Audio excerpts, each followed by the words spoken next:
This is the journey to one Africa. You know, when I think about martial arts, when I think about 1975, when I thought about the beauty that I saw at that time was the katas and all, when I thought about kumite and the fact that many years down the line, 1975 to date, I've been at it almost on a daily basis practicing. It's good. It gives you discipline. It makes you focused.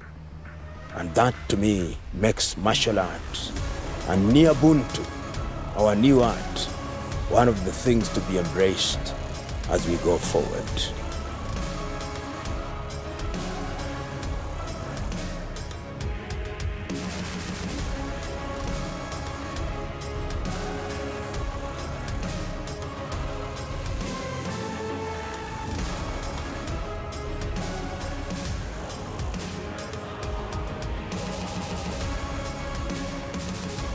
Martial arts is the use of intellect and the use of the body for purposes of practicing skills that have been practiced over the years. You know, the word martial may suggest that it's about war, but it's also true that before the discovery of all these things that we now know about, many combats were physical. And in many traditions, you will find, whether it is in Africa or in Europe or Asia and anywhere in the world, you will find that the use of the body as a weapon was the very first thing that societies knew about.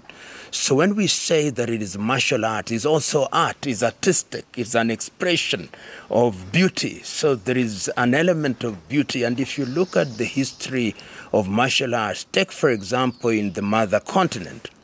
Of course, historically, we now say that the martial art as we know it originated from India. That is the martial art in the eastern part of the world.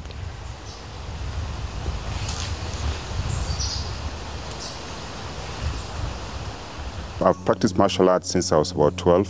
I started with boxing, and then later on I developed into judo, somewhere called Nairobi Judo College. And then later on I did a bit of Shotokan and Taekwondo, and later on I joined what we called Wanwado, which became Tong Ilmudo. Wanwado basically is like a unified martial arts. Basically it has also circular motion, what we call the soft and the hard techniques, or linear and circular motion techniques. Meaning that life goes in a motion, in a circular motion. Life is not static, it's also continuous motion. So the whole idea behind the unified martial arts was that you create harmony, you know, the way you breathe in and breathe out. But if you look at the history of Africa and you go to places such as Egypt, you go to Benin and different parts of Africa, you find paintings that show people engaged in wrestling. Wrestling is a form of martial arts, and this wrestling took different forms. And every society, because there were conflicts, had their young men and women trained and ready to participate in these competitions. In certain societies, when there was a conflict, sometimes there was no conflict between the opposing parties. They would choose their best men and they would be engaged in combat, and whoever lost, his people would be deemed to have lost. But over the years, of course, the arts changed, and every society now gave a mark of identity to their art. So when we talk about Kung Fu, we know that that is Chinese art.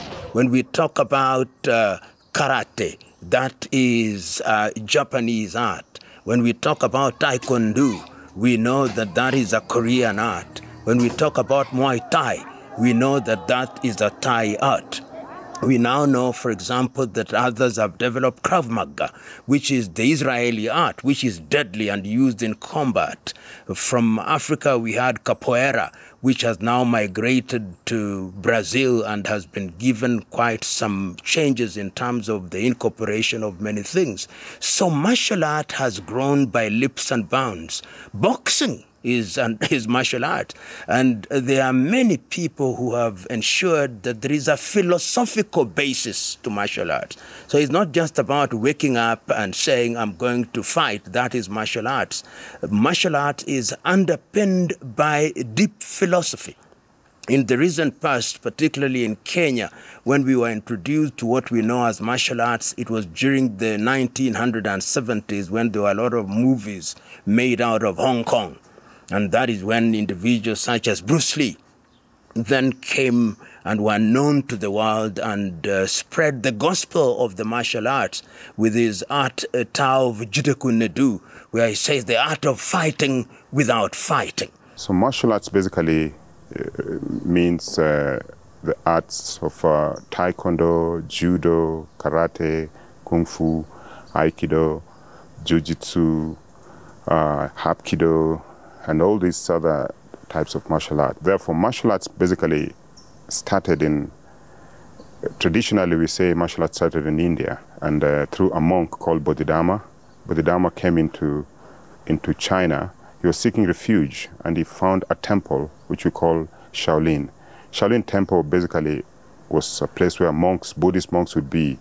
So when he came into Shaolin Temple, he found that these monks were weak, and the environment that they were living around was hostile, so they couldn't go out, they couldn't do anything. So, but they had a message, a spiritual message that they wanted to convey, so they could not go out. So Bodhidharma told them that you have a message, but also you need to protect the value of life. So therefore, he taught them two things: meditation, and then also he taught them how to defend, to become physically strong, to carry the message that they had. So that's how originally it started. So he taught them meditation, but also he taught them how to defend themselves, to sustain and to hold the content and the message that they had. And that's the beginning of martial arts. So 1, 2, 3, go! Upward block. After Bodhidharma taught these people, so he used everything that was available to protect and defend. And then later on, it developed into China, from India into Shaolin Temple, into China, what we call Kung Fu, and then it was developed by people like Bruce Lee into what we call Jeet Kune Do, and then also later on it came into Japan through Okinawa and developed into karate, what we call karate, Shotokan, and then it grew out into judo, jiu-jitsu, aikido, and a number of, the kendo, the fighting style with the knife, and all these methods. And then later on to China, after Japan, also we had in Korea, through hapkido, taekwondo, and different other arts of martial arts. So we have also in the Philippines, then the Thailand, where we have the Muay Thai.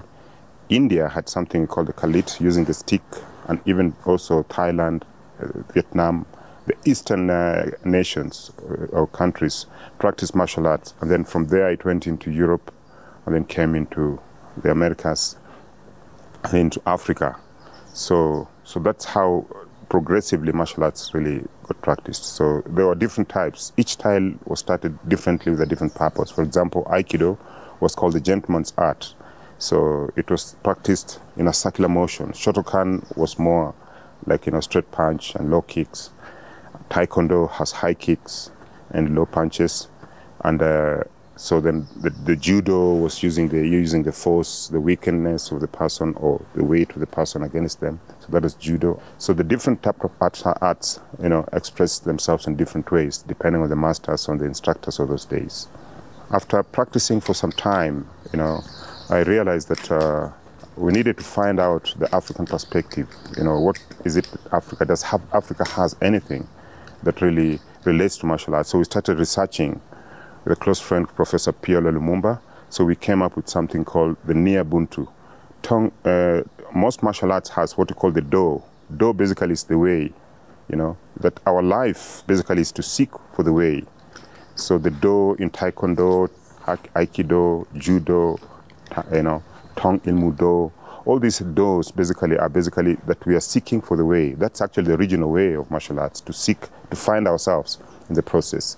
So therefore, based on this, now we started researching from a perspective of Africa. Do we have something in Africa? So we came across capoeira, which is practiced in Brazil, but the origins is Angola.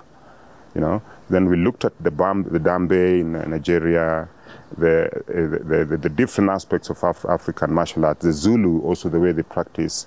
So we came up with something called the Nia Buntu. Nia is a Swahili word for way, the do in the traditional martial arts. So Buntu comes from the word Ubuntu. So the Swahili plus Ubuntu, this covers Africa, but also brings in the origins of humankind. And therefore our goal is that we can now bring what we call the African way of martial arts. So research shows that there is also, if you look at Egyptology, you find it in the graves, in the caves. There are signs that we used, similar things like what the Japanese use, the kendo, the jiu-jitsu, or the ninjas use the spinning things. You can see them engraved. And the history dates be more than 3,000 years. The traditional history of martial arts is about 1,600 years. So that means that Africa had a history. So now we're coming up with, the concepts and to bring the pieces together that we can actually bring the African way, that humanity is coming back to Africa through martial arts, what we can call the African Renaissance. It is important that we give pride of place to martial arts because it is the avenue through which we discover ourselves through introspection. We discipline our bodies and we discipline our minds. I remember in 1975, as a young Form 1 student, that is the first time that I started practicing martial arts, Shotokan Karate, and I've never stopped. What I've done over the years is to dabble with certain arts. I've tried judo, tried taekwondo, and right now, after I have started jointly with my good friend Kech, we've said that the time is now to give form and character and have a philosophical basis for an African art. And we have created an art called Niabuntu. You'll see that our uniform, which is borrowed quite a bit from Japanese karateka, the karate gi, we are of the view that there is no need to create new things. What we are borrowing, but we have chosen the color black very deliberately because it's a representation of the continent of Africa. One of our higher belts is the black belt, but we are of the view that our highest belt will be the red belt, which will be representation of blood. And we think that this is going to be very important in terms of creating a group of young men and women in the continent of Africa who will know that discipline is at the very heart of survival. Discipline is indeed the mother's milk of success, and it is what will ensure that our young people are disciplined. We are actually working on how do you release things like stress management. Today the society is really is caught up into stress, which attributes the bigger percentage of the sicknesses we have. So martial arts basically helps you to connect your mind. It's basically the training of the mind over the body, that you focus on the mind. The mind has power. The mind is powerful. So from the mind you can actually work on what we call the subconscious mind. So through the mind, you can control everything. The mind has power. You've seen martial artists breaking something. They say, if you put it in your mind, believe it, it can be achieved. And this helps us in every aspect of leadership. If you train martial arts, it's not just the fighting, but basically you're training yourself that your mind takes control, that we can overcome the limits of the body. If I was asked, in diplomacy, it would be necessary to have sessions of martial arts. In cabinet meetings, they would be taught about the value of martial arts, the discipline that martial art brings about. Before you declare war, Don't read Niccolo Machiavelli where the end justifies the means. Look at the philosophers of old. And if this were to happen in every cabinet meeting in the world, if this were to happen in every armed force in the world, war would be reduced. Because war cannot be eliminated given human nature. Human nature sometimes exhibits greed, domination, and conquest. And until they are made rational, these things will always be there. So there is no perfect solution. But even in this imperfect world, it is our duty to aim for perfection. The goal is perfection. If we do not change, if we do not attain the goal of perfection, we do not change the goal. We change our ways. A good martial artist becomes a good leader, a good academician, a good engineer, good in any way they take. Therefore, it trains also your right and the left brain, the neuroplasticity, the neural pathways, so the coordination between the right and the left hemisphere. So this is very critical, even for our young people, and creating harmony. The preconception is that martial arts is a violent art, but even between husband and wife, a trained martial artist will be more peaceful, more calm, just like the cat. We learn from the cat. Also, we blend a lot with nature. We breathe. When you breathe in, it's like you're bringing nature into your mind, and then breathe out, also connecting to the earth. So the martial arts trains you to be connected both with the earth, but also with the universe.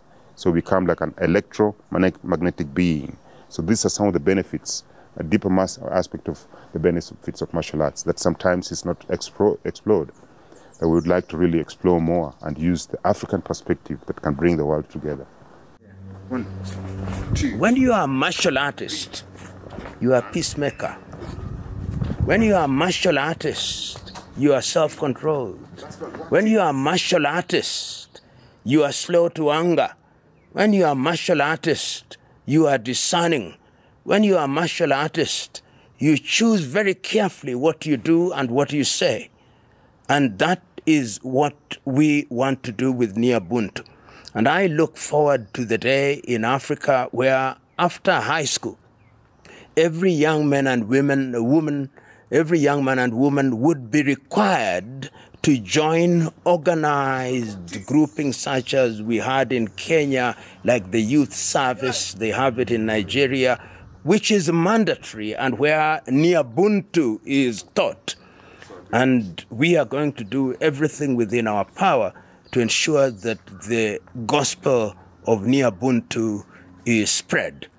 You will have noted there is a combination of African words. Nia, the Kiswahili word, which means intention or the way, and Ubuntu, which comes from Ubuntu, you are because I am, because it is a question of society. And we must have these in Africa so that we are able to compete and compete effectively. I know we trained with His Excellency Uhuru Kenyatta, and I remember awarding him the highest degree because of his contribution at that time to the development of the martial arts that we were doing. So he's, I think, 8th degree, which we awarded him. I was part of it with our team.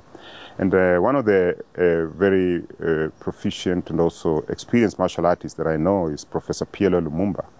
You probably have heard him. We only know him from speaking and talking, but actually he's a very experienced martial artist and seasoned. He's a black belt in Shotokan karate, and we've practiced together. So we're actually in the process of developing this together. There are many leaders, top leaders, who have practiced martial arts. It also helps you control your emotion, from your mind to the intellect to your words, because when you punch, you control your punches. Basically, you control what you call the 6 senses, your eyes, your nose, and you don't just hit somebody because you get angry. So emotional development, emotional intelligence, social intelligence, and even the global perspective of intelligence is actually a basic aspect of leadership. Ubuntu is what the French will call a mélange, is a mix. We are borrowing from different arts because if you look at the Zulu, for example, the Zulu stick fighting, which was used during the wars with the Boers and with the British. And during that period, you remember the Zulu did not only use the sticks, they also came with one of the most revolutionary instruments at that time, the assegai, the short spear. So, and even in terms of war formation, they came with the cow horn formation. So we are borrowing from that, so that when we talk about the sword, or we talk about the nunchucks, how do we use other weapons such as the assegai? How do we use the sticks? How do we use the scissor? These will borrow from the Zulu. And even if you go to the tradition during the Mau Mau and the Hehe rebellions, you'll find the extensive use of sticks and the extensive use of the shield.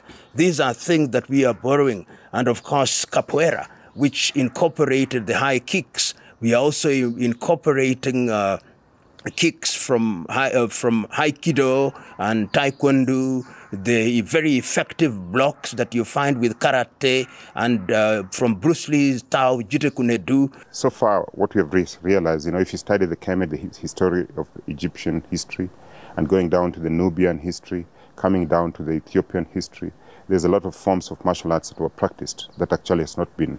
If you remember, there's also even a black samurai who came from Africa, went to Japan, and so these are not recorded history. So it's a time that Africa must actually tell the story from its perspective. The way we say, if the lion does not tell its story, the hunter will take the glory. So it's our time that Africa can actually bring. So we are developing with Professor Lumumba the basic concepts, the Dambe in Congo, in Nigeria, the Angola, the Angolo in Angola, the Capoeira, which eventually went to Brazil and came back. But that originally started from Angola. We have the Zulu stick fighting styles. We have in Kenya, we have the Maasai styles of fighting. And then also we look at what are the methods were used in peacemaking through these arts of fighting. One of the things that Bruce Lee did was to create fluidity. He said, whenever you are fighting in a fighting position, don't project your intention to your opponent. That is why his movements were always fluid. And he said, when you are fighting, you must be like water. Because water, it does not change. When you put it in a bottle, it takes the shape of the bottle. It can be liquid, it can be solid, it can be gas, but it's still water. But you must be fluid. So when people who are endowed physically thought that they could beat small-sized people, they discovered to their surprise that it's not size. It's not the size of the dog that matters, but it's the back of the dog. So we have borrowed and are incorporating aspects of everything. How do you fight on the floor? If you are attacked, how do you fight on the floor? You'll go back to judo, you'll go back to wrestling. If you are attacked from the back, how do you use the pressure points? So when we talk about these things, we also borrow from yoga.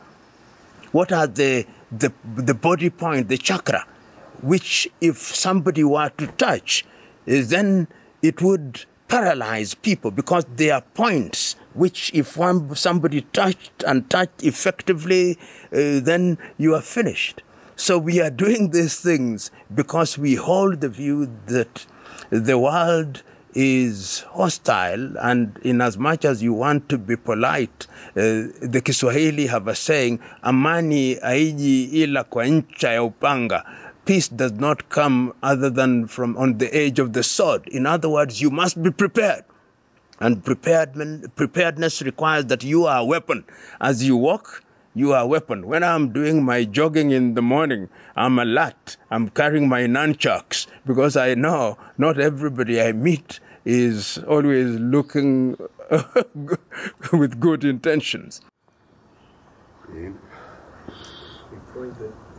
If everybody were to embrace the philosophy of martial art as articulated by deep thinkers, even if you look at the people like Lao Tzu talk about the art of war, Confucius, and all these in the Eastern world, the whole idea is that fighting and killing human beings is something that ought not to happen.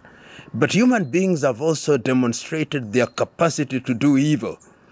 But ultimately they end up on the negotiation table, which means ultimately the rational mind takes over the irrational mind. And I hold the view that the more we embrace the philosophy of martial arts, the more we will discover that fighting wars are an aberration. They do not belong to what is called the right path, the right way. Easier said than done. But if we had martial art as the basis of the definition of our foreign policy, you will discover that many wars would be reduced. I remember one of the greatest wars that was fought historically is the war that is recorded in the Hindu epic, the Mahabharata, which is the war at Kurukshetra, the war between good and evil.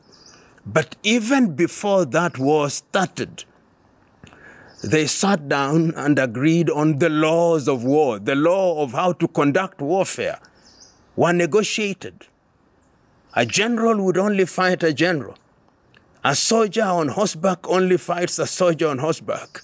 A soldier who is on foot will only fight one on foot. One who has a weapon does not fight one who does not have a weapon. When somebody drops their weapon, you don't attack them.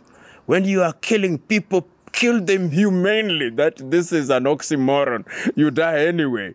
But the reality is that human beings engage in activities which harm them, but that does not negate the fact that martial arts has a message that ought to be embraced by all human beings. But one of the key areas in martial arts is about breath, and breath is everything.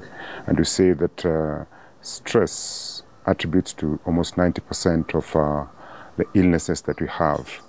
And stress comes in because of fear of the unknown. And then when people fear, then they develop stress, and then they become anxious. Then the next stage after that is that they become depressed. Then after depression, then they suppress it. Then when you suppress it, it degenerates around the lower abdomen. So the 3 F's of stress is flight, fight, or freeze. So basically, when we are stressed, what happens is that we lose sleep, we become irrational, and also moody in everything else. But the reason is that when we are stressed, we are not breathing properly. Research shows that when you breathe in air into when you are stressed, there's no flow of oxygen into the brain, and therefore you are not thinking. And that's why sometimes people maybe you hit somebody without thinking, you remember later. Conflicts come in because people are stressed, and therefore they don't reason because they don't breathe properly. So if people can breathe properly, then actually we can minimize conflicts, we can minimize tensions in the family level, we can also minimize conflicts at the social level, and even at the global level. So people need to breathe properly. So breath is critical. We are actually our breath, because breath comes from the air in the universe. So when you breathe, sometimes in martial arts, even traditional breathing, we have the the philosophy of breath, or the science of breath. You breathe in, you pull in air through your nose, and then you bring it into your heart, hold it, and then release through your mouth. So if you do this, you feel a little bit breath. So I'm doing something now we call corporate breathing, with an intention of reducing stress and mental health at the corporate world, and also at the family level, at the school level. When, for example, if the teachers are stressed, they bring the stress to the students. The students bring the stress at home. At home, they bring it at work. So therefore, the society becomes stressed. And that's why we find many conflicts in Kenya, in Africa. It's a sign of stress that people are not breathing properly. Yoga focuses, or the Eastern philosophy talks about the chakras. But from the West, we can talk about the hormones, the hormonal centers. We have hormonal centers. The root center, which is the core, we call it, or a gland. The sexual gland, which we call the root. And then you go into the digestive gland at the belly button. And then you come to the adrenal gland at the adrenal, and then you come to the thymus gland, and then you come to the pineal, or the thyroid gland, and then the pineal gland, and then the crown, or the pituitary gland. So this can be, we call them hormonal centers. All the challenges we have actually focuses on those 7 centers of energy. We can call them centers of energy. The East calls it chakra, or the crown, but the root, where you come from. So if there's any lineal issues, you have to learn how to breathe through the root when we sit down, what you call the root. Then you go into the belly button, come into the adrenal, hype. And issues of heart and emotions has to do with the thymus gland, the heart chakra. And then the thyroid, the speech, the intuition, sense. Martial arts talks about intuition, So, and then eventually the pituitary connects you to the universe. So when you breathe in, air comes in through your mind, and then into your heart. And then we talk about grounding, to ground. The earth is magnetic. The human body is also magnetic. So we are magnetic beings, but connect to the universe electronically. Breathing heals. So when you say the lower abdomen, when you don't breathe properly, if you stay in stress for more than 5 minutes, then it's not true. So therefore, when we breathe, you heal. So when the lower abdomen actually is stressed, then the body becomes, the cells do not grow anymore. So the immunity becomes lower. So when the immunity is lower, then it becomes poisonous, and then you become not at ease. That's what we call disease, right? So the lower abdomen are affected, and the brain. So this too is where the flow of oxygen goes. So therefore, when we control our mind through breath, you can control the lower your organs, the pancreas, the liver, the colon. All these cancers can be controlled through breath, and that's why meditation through yoga is important. How to calm. So you can breathe in through your nose, hold for a few seconds, then out through your mouth. The power of presence is through breath. Yoga, what we now know as yoga, is unique. It is revolutionary. But even if you did not call it yoga, if you had a Koyo name for it, or a Maasai name for it, or a Kamba name for it, or a Luo name for it, just sit down and breathe in and breathe out and have deep breaths. Even bad breath that we complain about would be eliminated, and Listerine would go out of business, because breathing exercises the internal organs. It exercises your heart, it exercises your lungs, and exercises other internal organs which need to be exercised. Because when you stress, for example, if you hold your breath,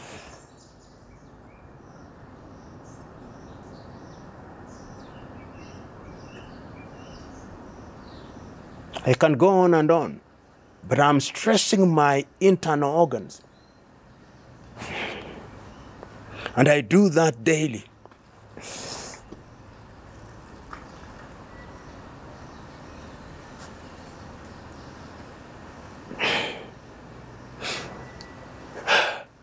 These are important exercises which everybody should undertake once a day. Both Muhammad Ali and also Bruce Lee are both my icons in terms of even values and character. So Muhammad Ali is one who used to say, you sting like a bee, and then you float like a butterfly. But one of the main statements that moves me is where Muhammad Ali says, Muhammad Ali says that, champions are not made in the gym. Champions are made from something deep inside. So, you develop stamina through practice, and then you build skills, and then from the skills you develop the will. But he says the will must be stronger than the skill. So if your will is stronger, we say practice makes perfect. So in martial arts you practice every day. And then the Bruce Lee statement is that fear a man who practices 10,000 kicks, one kick 10,000 times, than a person who practices 10,000 kicks. Some of the back problems that you have, some of the inner problems with the kidney, if you started well, you would discover that they would be addressed if you are a seasoned martial artist. You know, so for me, I look up to Bruce Lee, people like Jet Li, you know, Jackie Chan, Steven Seagal, his style was Aikido, you know, Jackie Chan is Kung Fu, Jet Li is Kung Fu, Don Yen, those are some of the top icons. And also you see the building of character. Our focus and emphasis, basically, the character development. So if you're trained well, you will not find us in situations of conflicts or war, because you can make peace with yourself. So if you remember, there was a movie used to be called Kung Fu by David Carradine.